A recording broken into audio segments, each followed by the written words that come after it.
আসসালামু আলাইকুম। আজকের ভিডিওতে দেখাবো সেলারের ভিতরে কিভাবে মোটা রাবার লাগাবেন, কত ইঞ্চি বডির জন্য কতটুকু রাবার নিতে হবে।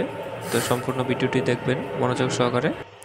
তো সম্পূর্ণ ভিডিওটি দেখলে আপনি নিজেই যে কোনো সাইজের জন্য যে কোনো সেলোয়ারে মোটা রাবার লাগিয়ে নিতে পারবেন, কোনো সমস্যা হবে না। তো সম্পূর্ণ ভিডিওটি মনোযোগ সহকারে দেখবেন। তো এখানে দেখেন, প্রথমে আমি কিন্তু সেলোয়ারটি সেলাই করে নিয়েছি, শুধু রাবারটা লাগাইনি। তো এখানে প্রথমে একটা 1/2 ইঞ্চি করে সেলাই দিয়ে নিব। যে সাইডে রাবার লাগাবো ওই সাইডটা, উপর সাইডটা 1/2 ইঞ্চি এভাবে সেলাই করে নিব। তো যারা নতুন কাজ শিখতেছেন তারা এইভাবে প্রথমে একটা সেলাই দিয়ে নেবেন। চাইলে আপনি একবারেও কিন্তু রাবার লাগানোর সময় করতে পারেন এটা। তো আমি আগে দিয়ে নিলাম আপনাদের সুবিধার জন্য। তো এইখানে দেখেন আমি রাবারটা নিয়েছি। তো রাবারটা আপনারা কোন নিয়মে নেবেন, আপনাদের কামিজের মাপ যা হবে, বডির মাপ যা হবে, তার থেকে আরও 5 থেকে 4 ইঞ্চি বেশি নিয়ে নেবেন। তো এইখানে দেখেন আমাদের বডির মাপ হচ্ছে 46 ইঞ্চি, তো আমি 4 ইঞ্চি বেশি নিয়ে নিলাম। তো 50 ইঞ্চি বডি, তো 50-এর অর্ধেক হচ্ছে 25 ইঞ্চি। তো এইখানে আমি 25 ইঞ্চি রাবার নিয়ে নিলাম। তা আপনারা সেম এই নিয়মে আপনারা যে কোনো সাইজের জন্যই আপনারা রাবার এই নিয়মে নিতে পারেন। আপনাদের বডির মাপ যা হবে তার সাথে আরও 4 থেকে 5 ইঞ্চি যোগ করবেন। তারপরে যা হবে সেটাকে অর্ধেক করলে যা হয় ওই পরিমাণ রাবার নিয়ে নিতে হবে। তো রাবারটা নিয়ে আমি দেখেন গোল করে সেলাই করে নিলাম। তো এখন আমাদের রাবারটা এখানে সেলাই দিয়ে নিতে হবে। তো দেখেন রাবারটা আমি কিভাবে সেলাই করতেছি। তো এইখানে রাবারটা লাগানোর সময় একটু সতর্ক থাকতে হবে। তো এইখানে যখন সেলাইটা দিব তখন কিন্তু রাবারের উপরে যাতে সেলাইটা না উঠে ওই দিকে লক্ষ্য রাখতে হবে। রাবারের একদম সাইড দিয়ে সেলাইটা দিতে হবে। রাবারের উপরে যাতে সেলাইটা না উঠে ওই দিকে খেয়াল রাখতে হবে।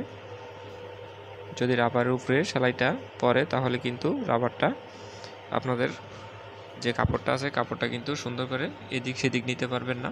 তো সেই জন্য একদম রাবারের নিচ দিয়ে সেলাইটা দিতে হবে। তো দেখেন আমি সেলাইটা দিয়ে নিতেছি। তো এইভাবে আপনারা আস্তে আস্তে সেলাইটা করবেন। তারপরে এইভাবে আপনারা এই কাপড়টাকে এইদিকে সরিয়ে নেবেন। দেখেন আমি আস্তে আস্তে সরিয়ে নিতেছি। তো এইভাবে সরিয়ে নেবেন, তারপরে আবার সেলাই শুরু করবেন। তো এইভাবে কিন্তু আপনাদের পুরোটা সেলাই করে নিতে হবে। তো এইভাবে রাবার শেষ হয়ে গেলে আবার এদিকে সরিয়ে নিতে হবে কাপড়টাকে। তো কাপড়টাকে এদিকে সরিয়ে নিব, সরিয়ে তারপরে আবার সেলাই করব। তো সেম নিয়মে সম্পূর্ণ রাবারটি সেলাই করে নিতে হবে। তো আশা করি বুঝতে পারছেন, এইভাবে আপনারা রাবারটা লাগিয়ে নেবেন। তো দেখেন আমি সেলাইটা করে নিয়েছি। তো এই যে এখানে দেখেন একসাথে কিন্তু কাপড়টা হয়ে আছে। এখন এই কাপড়টাকে এইভাবে টেনে টেনে সম্পূর্ণভাবে একরকম করে দিতে হবে সম্পূর্ণ রাবারটাতে। তো দেখেন আমি এইভাবে টেনে দিলাম। যদি রাবারের উপরে সেলাইটা পড়তো তাহলে কিন্তু এইভাবে কাপড়টা আসতো না, ঠিক আছে। তো দেখেন সব জায়গায় কিন্তু সমানভাবে কাপড়টা আছে। তো এখন সমান মাঝখানে সেলাইটা করে নিব। তো এইভাবে আপনারা ধরবেন, ঠিক আছে। এইভাবে ধরে যতটুকু কাপড় আছে এই সম্পূর্ণ টান দিবেন, টান দিয়ে তারপরে সেলাইটা করবেন। তো কাপড়টা যাতে না যায় এই জন্য কাপড়টা শক্ত করে ধরবেন, ধরে টান দিয়ে তারপরে সেলাইটা করে নেবেন। যে জায়গার কাপড় আছে ওই জায়গায় থাকবে। তো এইভাবে আপনারা টেনে টেনে সেলাইটা করবেন, তাহলে আর আবার কোনো সমস্যা হবে না। তো আশা করি বুঝতে পারছেন, আপনারা এই নিয়মে রাবার লাগিয়ে নেবেন, কোনো সমস্যাই হবে না, লুজ বা টাইট হবে না। তো আশা করি বুঝতে পারছেন। যদি ভিডিওটি ভালো লাগে ভিডিওটি অবশ্যই শেয়ার করে দিবেন। আর চ্যানেলটি সাবস্ক্রাইব করা না থাকলে অবশ্যই চ্যানেলটি সাবস্ক্রাইব করে রাখবেন। আর ফেসবুক পেজ থেকে দেখলে অবশ্যই পেজটিকে ফলো করে রাখবেন।